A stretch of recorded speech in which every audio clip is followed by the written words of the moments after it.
Comment se lancer? Par où commencer? Comment passer à l'action?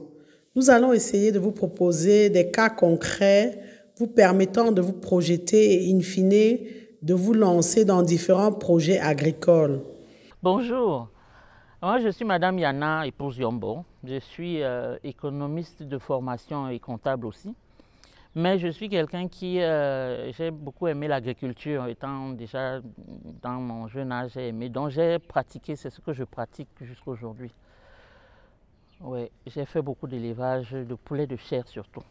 Et je m'intéresse aussi à l'agriculture. Il y a plein de choses qui m'intéressent dans l'agriculture que je fais également. Alors, dans l'agriculture, ce que je plante aujourd'hui, j'ai commencé à faire une expérience avec la fraiseraie et aussi avec une petite plantation de papayer Kalina. Il y a plein d'autres choses, oui. Il y a aussi un projet de cultiver la passiflore, c'est-à-dire le fruit de la passion. Il y a plein de choses, mais j'ai choisi, moi, ces trois plantes-là. C'est ce qui m'intéresse dans l'agriculture. Maintenant, pour l'élevage, comme je vous ai dit, je m'intéresse à la production du poulet de chair. C'est quelque chose que j'ai fait depuis 1998. Donc c'est un domaine que je connais un peu quand même.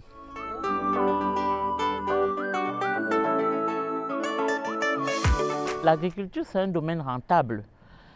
Mais c'est vrai que si un jeune s'intéresse à l'agriculture, il faut bien qu'il s'informe d'abord, il essaye de s'informer.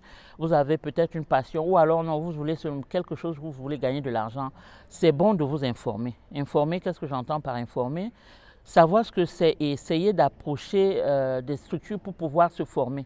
Il y a des endroits où on peut se former pour avoir le b.a.-ba dans le domaine où on a envie d'exercer. Et lorsqu'on a cette formation, ça permet d'avoir une certaine maîtrise de son projet, d'avoir en tête où on veut aller. Et à partir de là, quelles que soient les difficultés même qu'on peut rencontrer dans le domaine, on sait comment réagir. Et c'est vrai que l'agriculture nourrit son homme. Je parle de ce que je connais. Alors, comment est-ce qu'on peut se lancer dans le domaine de l'agriculture dont nous parlons là?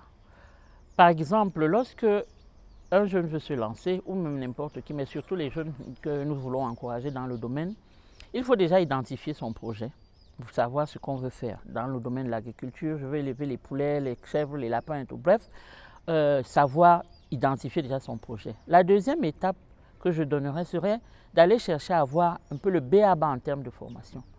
Le b.a.-ba en termes de formation va permettre de savoir comment est-ce que l'itinéraire technique du domaine où il est. C'est-à-dire qu'on prend les poulets, les poussins, comment on conduit l'élevage jusqu'à son terme. On aura ça dans la formation. L'autre chose qui est très importante, très importante, c'est de savoir faire le calcul des coûts. Parce que si on a choisi de produire quelque chose, c'est parce qu'on veut vendre pour avoir un résultat. Et si on ne sait pas quels sont les coûts, on aura difficilement la possibilité de connaître les résultats. Il y a donc des parties dans le calcul des coûts qui sont souvent négligées. Par exemple, dans l'élevage de poulets de chair, je vais prendre un exemple comme ça, quelqu'un saura que oui, j'ai besoin d'acheter les poussins d'un jour, j'ai besoin déjà de préparer le bâtiment d'élevage, oui, je vais le désinfecter, je vais mettre le copeau, je vais préparer là où je vais chauffer les poussins. Donc, je vais acheter le poussin d'un jour, je vais acheter l'aliment pour nourrir mes poulets. Je vais avoir besoin d'un employé ou ça dépend de la quantité, mais mettons un employé. Et à part ça, on n'a pas tendance à voir les autres coûts. Peut-être, oui, on va parler de prophylaxie parce qu'il faut soigner les poulets et tout. Mais il y a d'autres coûts là qu'on ne prend pas souvent en considération. Ce qui serait bien, c'est de prendre un cahier, de noter systématiquement tous les coûts. Systématiquement, et dans ce calcul des coûts, il y a un point qu'on met toujours qui est les imprévus. Parce qu'on ne peut pas tout savoir dès le départ. Mais si j'ai pris un téléphone pour appeler un grossiste, si par exemple j'ai 3000, disons 2000 poulets, je ne peux pas les vendre tous au détail, j'ai besoin des gens pour les vendre pour moi. Je prends un exemple.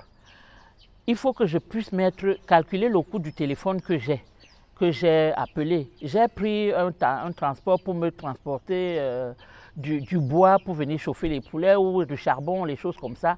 Le coût du transport, il faut que je le mette. Donc, en fait, il faut mettre dans ce calcul des coûts tout ce qui a trait, qui est lié à son projet. Et donc, après avoir mis tous ces coûts-là, qu'on va donc comparer au prix de vente qui prévisionnel, parce qu'on connaît quand même un peu comment est-ce que les prix de vente évoluent pour pouvoir calculer son résultat prévisionnel.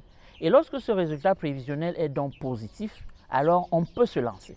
Mais on ne peut pas faire comme avant, on fait comme ça. Des fois, on pose la question à quelqu'un, vous faites pourquoi? Moi aussi, je fais, on a dit que ça donne l'argent. Il faut plus réagir comme les gens avant qui sont dans l'amateurisme. Les jeunes ne doivent plus être comme les grands-parents. Donc, ils mettent ce qu'ils ont déjà appris à l'école, leur permet de mieux mettre en forme leur projet, de mieux mettre en forme le projet. Et ce qui est aussi très important, c'est de maîtriser, de voir, de connaître très bien quel est le circuit de commercialisation du domaine dans lequel on se met. On ne peut pas se lancer comme ça, produire et ne pas vendre. Parce que c'est ça qui arrive en général aux gens qui sont amateurs, à qui on a dit ça donne l'argent et ils ont fini de produire ou de planter, ils sont en train de récolter et ils n'ont pas à qui vendre. Il faut bien savoir à qui vendre sa production. Si on ne sait pas encore, c'est mieux de voir d'abord la filière dans laquelle on est et de connaître à peu près le besoin qui est. C'est pour cela, à ce niveau-là, que les études que les jeunes font vont les aider parce qu'on rentre dans le net, on tape, on voit très bien quel est le niveau de la production. C'est vrai que des fois, les statistiques ne sont pas trop fiables, mais quand même, ça donne une idée. Quelle est la production en tel poulet, par exemple, si vous êtes entré dans le poulet, quelle est la production locale? Est-ce qu'on importe? Est-ce que tout ça là, c'est ça qui va conduire quelqu'un à dire ok, d'accord, ici je pense qu'il y a un besoin et il y a un marché pour moi, alors lorsque je produis, je vais vendre. Sinon, c'est trop compliqué de mettre de l'argent et puis de le perdre parce qu'on a très bien produit et on n'a pas pu vendre.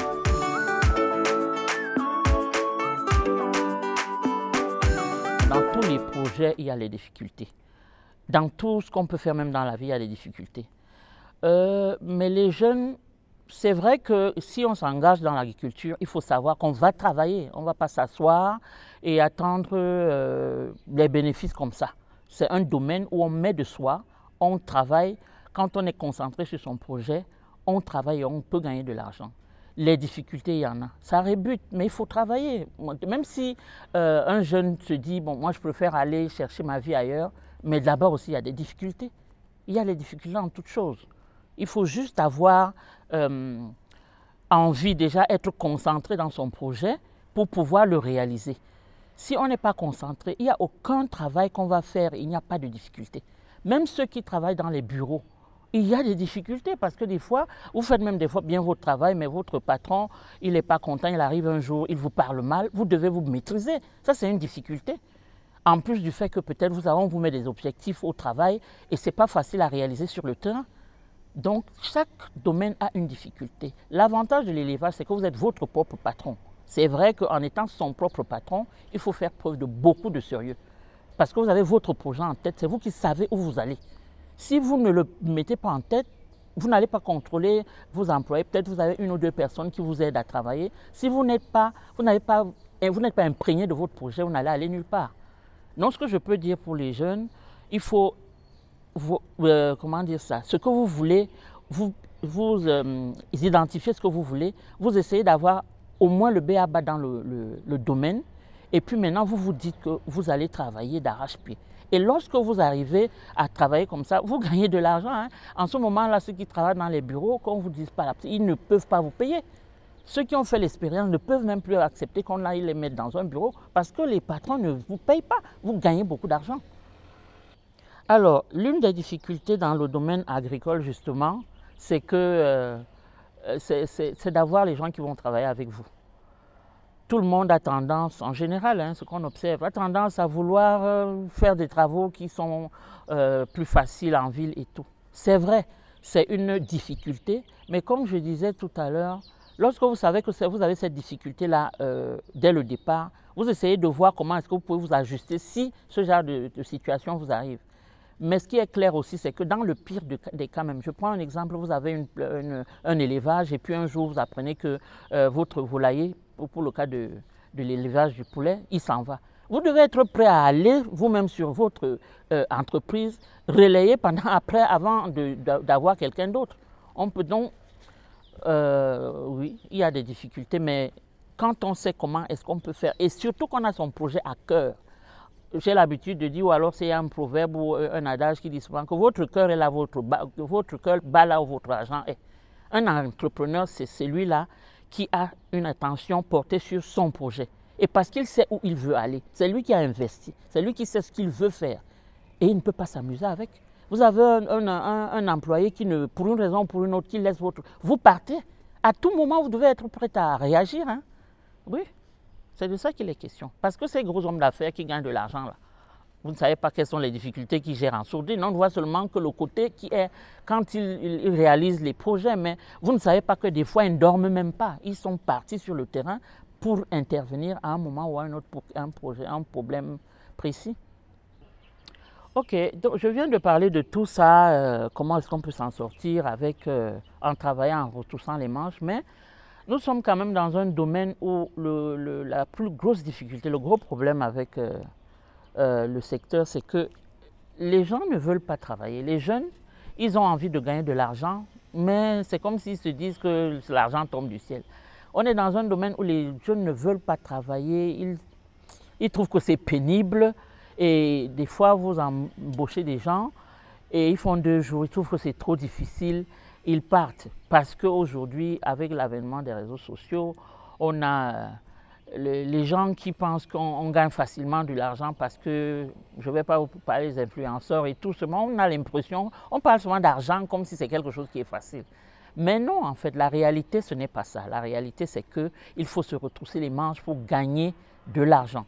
Donc, il faudrait que les gens soient prêts, surtout les jeunes, qu'ils soient prêts à travailler. Même en allant de l'autre côté, il faut retrousser les manches. Hein. Ce n'est même pas parce que nous, on est ici, on parle. C'est l'autre côté, on retrousse les manches bien. Parce qu'il y a déjà, vous avez la limite du climat même qui n'est pas le même qu'ici. Et puis maintenant, il faut aller travailler vraiment. Si vous ne travaillez pas, personne ne va rien donner à vous, rien vous donner. Donc, on a donc les limites, les difficultés sur le plan d'avoir du personnel pour travailler dans le domaine. Et il y a aussi d'autres difficultés, bon, mais lorsque ces difficultés-là, c'est lorsque vous avez fait votre formation, le B à bas, vous allez pouvoir les contourner ou alors savoir comment réagir. Si vous avez un élevage, vous devez prévoir là où vous allez vous approvisionner en eau. Vous n'allez pas mettre ça n'importe où. Donc, il faut savoir où vous allez mettre votre élevage. Des fois, dans le domaine de l'alimentation, vous avez des situations où l'aliment manque à cause du fait qu'il n'y a pas le soja ou qu'il n'y a pas le maïs et tout. Donc, il faut que vous ayez des plans de réaction en cas de problème dans votre domaine. Il y a des fois, vous n'avez pas le poussin d'un jour. Ceux qui sont dans le domaine savent que la demande étant plus forte que l'offre, des fois, on ne peut pas trouver le poussin d'un jour. Mais ce sont des choses que dans l'entrepreneuriat, vous essayez de voir comment vous gérez pour pouvoir vous en sortir. Et s'il y a des gens aujourd'hui qui élèvent, ça veut dire qu'ils savent comment est-ce qu'ils s'en sortent avec ce genre de problème. Vous avez par exemple, dans le domaine de l'élevage aussi, il faut prévoir comment est-ce que nous, dans nos pays d'Afrique, il y a souvent des coupures d'électricité. Et les poulets ou les poussins sont des animaux très, très sensibles au stress. Ils ont eu un éclairage. Lorsque vous coupez l'éclairage, ils sont stressés. Et le stress s'accompagne de la mortalité. Donc, mais quand vous êtes formé, vous êtes averti. Et c'est pour ça que vous allez prévoir dans des solutions, d'autres solutions d'éclairage si jamais vous avez coupure d'électricité. Donc, en gros, il y a des difficultés dans le secteur. Ça, c'est vrai. On ne va pas vous dire qu'on va gagner de l'argent les doigts dans le nez. Non. Mais quand vous savez quelles sont ces difficultés, vous pouvez savoir comment les contourner si elles se présentent. Et vraiment, une interpellation aussi, c'est que ces jeunes, c'est vrai que j'en ai vu qui sont vraiment investis dans le domaine, pendant que d'autres pensent que non, ce n'est pas possible. De jeunes personnes sont investies dans le domaine. Il y en a même qui, allant à l'école, ils sont investis dans le domaine. Ils développent des plantations, des petits élevages et tout. Ça leur donne de l'argent en fait. Donc, c'est un peu une interpellation pour ceux qui croient que tout est facile. Non, même si vous allez de l'autre côté, rien n'est facile.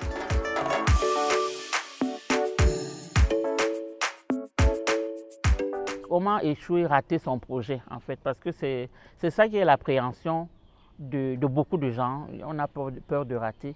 Comment rater donc son projet agricole, en fait? La chose qu'il faut éviter, c'est de se lancer comme ça par hasard.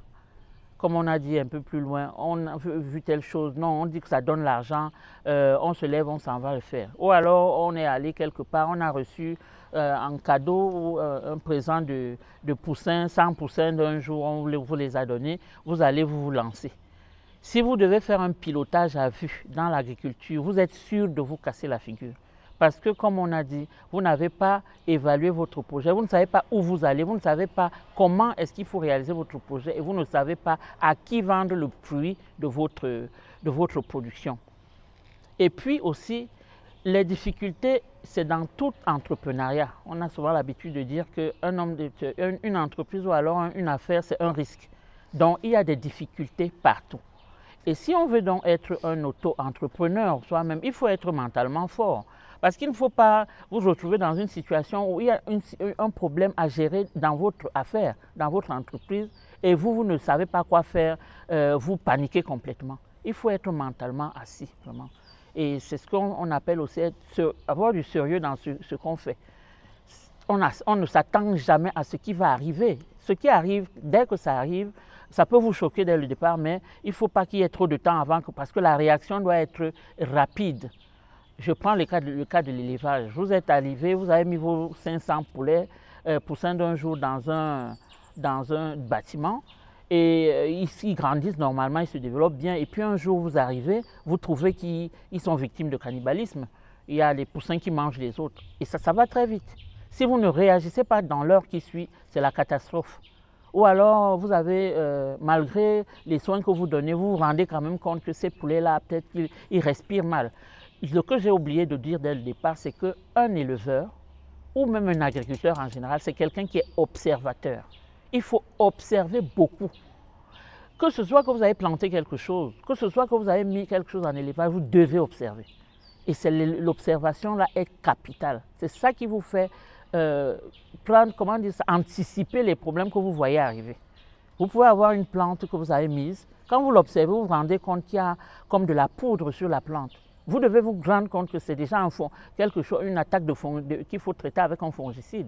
Si vous ne regardez pas, vous partez. Le lendemain, vous venez de retrouver les feuilles qui sont déjà recroquevillées et vous avez, en très peu de temps, votre plantation peut être contaminée. Donc, il faut être observateur. Et donc, avoir le mental. Les gagneurs ont un mental, c'est ce que je peux dire. Si vous voulez réussir, il faut avoir un mental de gagneur. Si vous arrivez avec un mental de loser, bien sûr que vous allez vous arrêter à la première difficulté. Donc, c'est ce que je peux dire en ce qui concerne comment est-ce que vous pouvez échouer votre élevage. Il faut être conquérant, il faut être batailleur en fait. Il faut, pour pouvoir gagner dans ce que vous êtes en train de faire. Que votre projet prospère et qu'il y a de l'argent. Parce que ce qu'il faut savoir, vous allez des fois tomber, vous allez vous casser la figure. Vous pouvez commencer un projet, ça ne marche pas. Au lieu de dire, vous vous arrêtez, réévaluez tout, voyez qu'est-ce qui a manqué, où est-ce que vous avez fauté, si la faute vient de vous. Maintenant, si la faute ne vient pas de vous, c'est les inondations, c'est que vous ne pouviez pas éviter, hein, parce qu'il y en a qu'on peut éviter. Ne prenez pas une porcherie pour aller la mettre au bord de l'eau, pour vous dire que ça va aller.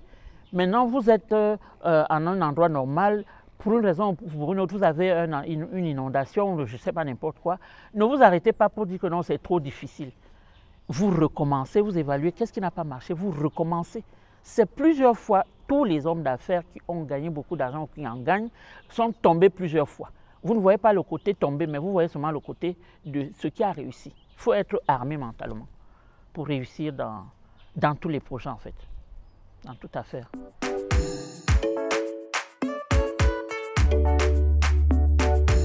Aujourd'hui, on observe qu'il y a beaucoup de jeunes justement qui partent parce que ce n'est pas bien, il n'y a pas d'opportunité sur place et tout, et ils prennent la route pour aller dans le désert et aller à l'extérieur, quoi. Mais je ne vais pas vous expliquer ce que c'est que la route, elle est compliquée, elle est difficile.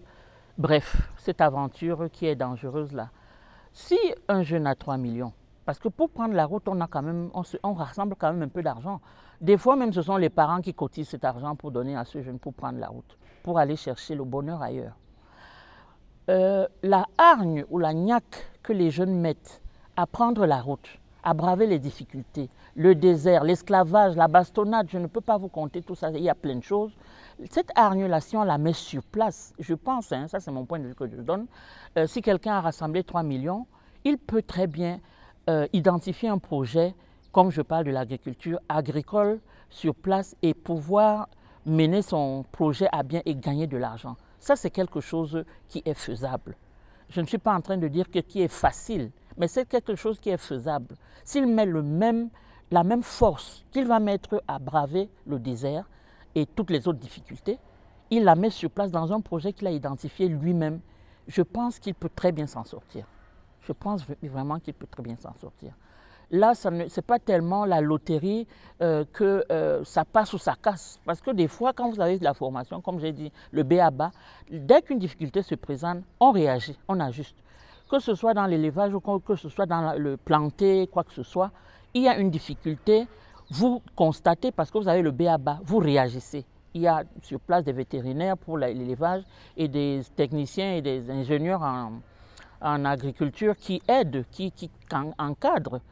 Ce qui fait que si vous avez par exemple choisi de cultiver quelque chose, disons je plante quelque chose comme ça, la banane plantain, vous allez forcément être accompagné par un ingénieur agronome qui viendra de temps en temps dans la plantation pour regarder et pour voir si tout va bien. Ce qui ne va pas bien, on ajuste. C'est pour cela que je dis qu'il faut être concentré dans son projet, le suivre, ne pas s'asseoir et attendre qu'on vous dise que voilà ce qui se passe, parce que vous avez des gens qui travaillent sur le terrain. Allez vous-même regarder, suivez de près et réajustez quand il faut. Quand vous ne pouvez pas le faire vous avec votre b.a.-ba, vous faites venir l'ingénieur agronome qui vous accompagne dans le projet et vous le faites. Je pense vraiment que avec 3 millions de francs, on peut très bien s'en sortir. Et même avec moins. Parce que moi, j'ai vu des gens qui ont commencé avec moins. On commence un peu et on continue, on grandit au fur et à mesure. On a souvent dit qu'il n'y a pas de terrain, on n'a pas de quoi acheter le terrain, on n'a pas de quoi ceci, cela. Déjà, si c'est pour un élevage, on peut louer des espaces qui sont là. Maintenant, si c'est pour l'agriculture, on peut même aussi louer. On peut louer. Et au fur et à mesure qu'on développe, on décide d'acheter soi-même son terrain, mais on peut louer. Donc je pense que moi, en fait, mon avis, c'est qu'un jeune peut très bien s'en sortir sur le terrain. Je parle d'agriculture. Il y a d'autres domaines où ils peuvent s'en sortir. Alors, si on me demande de donner un conseil à un jeune qui veut se lancer dans l'agriculture, quel type d'agriculture qui serait mieux placé pour lui? Je lui conseillerais de pratiquer l'agriculture à cycle court. À cycle court, c'est-à-dire que, en gros, de la pépinière à la récolte, si on peut avoir 4 mois, ce serait une bonne chose. 4 à 5 mois, c'est ce que j'appelle cycle court.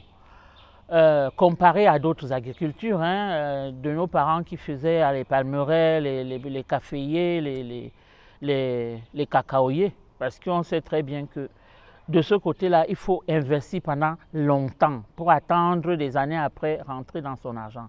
Or, avec le cycle court, vous avez après 4 à 5 mois, vous récoltez déjà. Ça dépend de ce que vous avez même choisi de cultiver. Il y a des plantes que vous récoltez, vous commencez à récolter après 5 mois et vous continuez à récolter pendant un bon bout de temps.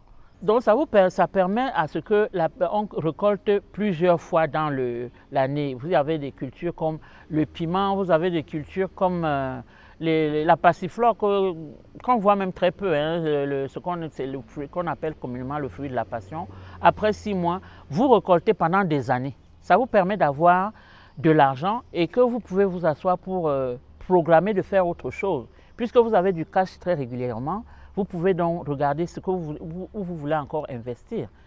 Donc, moi, je ne conseillerais pas à quelqu'un d'avoir des cultures de rente. Parce que pendant au moins, on va dire aujourd'hui, il y a des variétés à améliorer. Je prends par exemple le cas du palmier à huile. Peut-être après, même si c'est après 2 ans que vous récoltez. Celui qui a mis sa plante qui se récolte après 4 mois, aura déjà rassemblé beaucoup d'argent. Vous seriez après 2 ans en train d'attendre de récolter. Vous ne pourrez pas vous comparer. Donc, c'est ce que je pourrais dire à quelqu'un qui veut se lancer. des cultures à cycle court, mais qu'on peut récolter en plusieurs fois quand même. Une seule fois, c'est un peu compliqué. Le poivron, le piment, on le récolte et on a de quoi se nourrir si vous voulez. Vous avez du cash qui est constant. Et puis vous pouvez réfléchir à autre chose entre-temps. Alors, donc, le souci aujourd'hui pour nous, c'est d'encourager les jeunes à s'intéresser vraiment au domaine agricole, au domaine de l'agriculture. Parce que d'autres diraient que oui, nous avons fait l'école et puis nous venons nous retrouver en train de cultiver. Ce n'est pas un tort ou une mauvaise chose d'avoir fait l'école. C'est ce qu'on a appris à l'école permet de mieux évaluer, permet de mieux structurer les projets qu'on a choisi de faire. Et puis, il y a d'autres jeunes qui pensent que l'agriculture est forcément liée à aller au village rester et que c'est vraiment, on n'a pas envie de faire ça. On n'est pas obligé d'aller au village même pour faire l'agriculture, quoique ce ne soit pas une mauvaise chose. Si vous y allez, vous allez apprendre même à apprécier. Il n'y a pas que... C'est le bruit de la ville peut-être qui plaît beaucoup aux jeunes, mais le calme du village n'est pas mauvais non plus pour les jeunes ni pour la santé. Et si même on ne peut pas y aller au village, il y a plusieurs façons de pouvoir faire l'agriculture aujourd'hui. On a l'agriculture qu'on peut faire hors sol. Oui, on peut faire si vous approchez les gens qui font ces formations, on vous accompagne pour pouvoir faire dans un petit espace de 100 mètres carrés, vous pouvez faire quelque chose qui donne beaucoup, qui vous permet de récolter vraiment beaucoup en termes de production. Il y a la pisciculture qu'on peut faire dans les bacs, la première fois où j'ai vu ça, j'ai été un peu impressionné parce que les gens qui me présentaient ça, c'était carrément dans les bassines.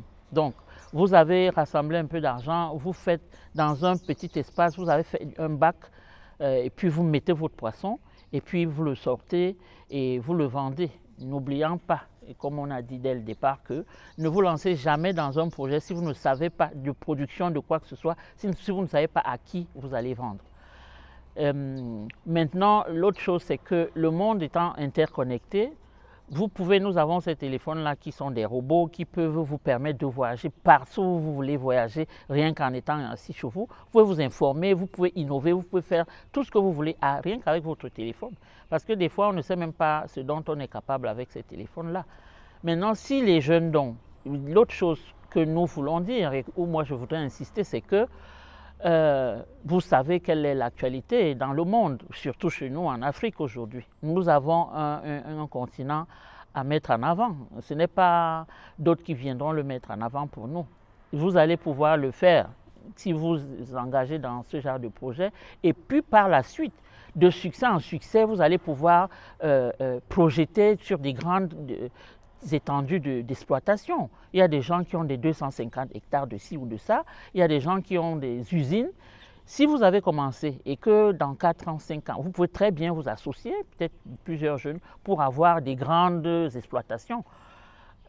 Ailleurs aujourd'hui, si on plante quelque chose à un endroit, ça donne un rendement. Chez nous, comme on est toujours encore à l'agriculture, à la houe, on n'est pas vraiment compétent. Il faut qu'on puisse être compétent et qu'on puisse avoir dans 5 ans, par exemple, ou plus, des usines ou des grandes plantations qui soient compétitives, qui puissent se comparer à ceux qui font ailleurs. On a vu dans d'autres pays des gens qui ont commencé comme ça et qui ont évolué. Et pourquoi nous, on ne pourrait pas évoluer comme ça?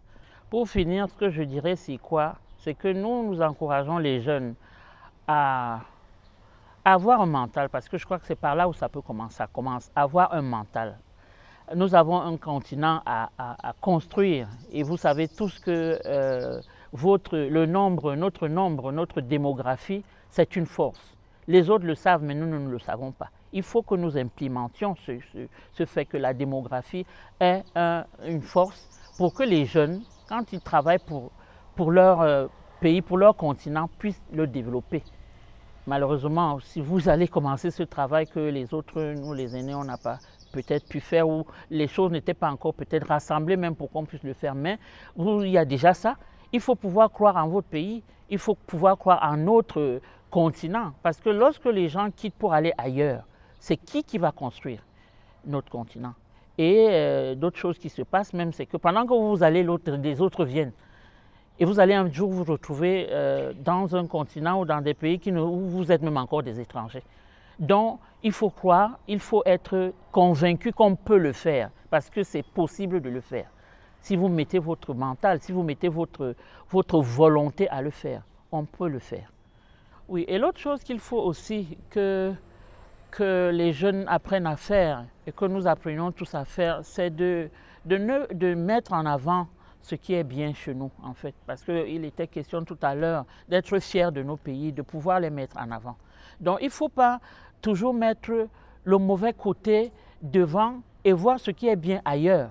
Parce que justement, ce qu'on nous montre qui est bien ailleurs, on n'a pas montré le mauvais côté. Si je ne vais pas citer les villes, peut-être que ça ne sera pas une bonne chose. Mais quand on compare, les villes les plus dangereuses ne sont pas chez nous en Afrique. Elles sont bien à l'extérieur et dans ces grandes puissances qu'on admire tant.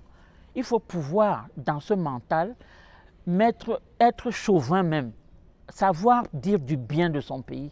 Mais nous avons appris à ne mettre, on met en épingle ce qui est mauvais, une mauvaise chose qui se passe aujourd'hui, on la met devant. Mais ailleurs, c'est ce qui est bien qu'on met devant. Ce qui fait qu'on nous compare souvent, ce qui est mauvais chez nous, on le compare à ce qui est bien ailleurs. Ce qui n'est pas une bonne comparaison. Il faut qu'on sache que partout dans chaque pays, il y a du mauvais et il y a du bon. Et si on aime le chez soi, on va sublimer ce qui est bien et essayer de combattre ce qui n'est pas bien. Donc les jeunes, justement, ils veulent partir parce qu'on leur a fait miroiter que ce qui est bien. Un grand chanteur que tout le monde connaît bien, Akon, disait très bien que les autres pays, je ne veux pas les citer ici, savent se vendre. Ils mettent en avant ce qui est bien chez eux. C'est ce qu'on voit dans les réseaux, ce qu'on voit dans les médias, qui est bien qu'on met en avant. Mais chez nous, nous mettons tout ce qui est mauvais dans les réseaux.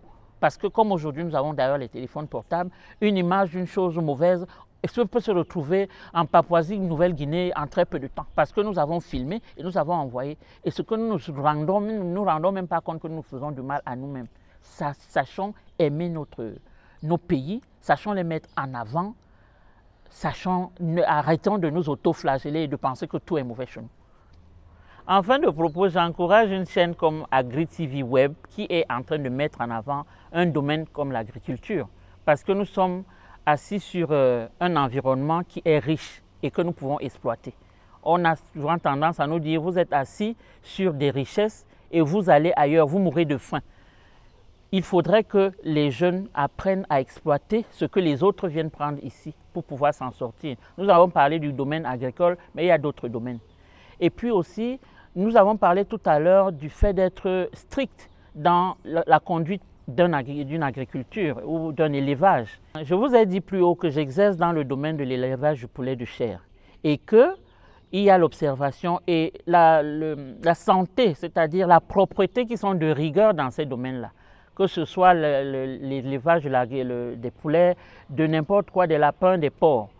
Et j'ai préféré qu'on fasse cette interview ici parce que je ne peux pas faire accéder les gens dans l'élevage parce qu'ils ne sont pas équipés comme il faut. Pour qu'on puisse entrer, il faut vraiment qu'ils soient désinfectés et tout. Et on n'avait pas prévu ce matériel-là et ils ne pouvaient donc pas entrer dans la ferme. C'est pour cela que nous avons tourné en dehors de la ferme. C'est très important, la biosécurité, il faut la respecter dans l'élevage.